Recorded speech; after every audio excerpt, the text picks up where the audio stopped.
নমস্কার।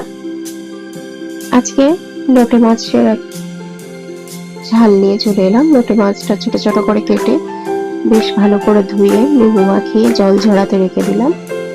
তার মধ্যে 4টে পেঁয়াজ কুচি করে বেশ কিছুটা রসুন বাটা আর হলুদ গুঁড়ো, লঙ্কা যে যার মতো ঝাল সেই হিসেবে, আর নুন, টমেটো কুচি দিয়ে ভালো করে চটকে চটকে মেখে নিলাম।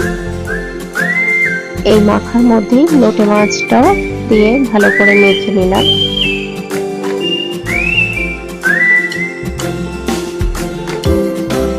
বেশ ভালো করে মশলা যাতে ঢোকে সেরকম ভাবে মাখতে হবে।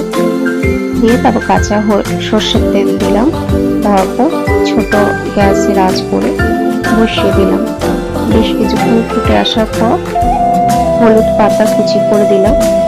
দিয়ে ভালো করে নাড়িয়ে চাড়িয়ে যতক্ষণ না জল শুকিয়ে আসছে এরকম ভাবে নাড়িয়ে নিলে লেগে যাবে না, মাছগুলো ভেঙে যাবে না। রান্নাটা কেমন লাগলো জানিও।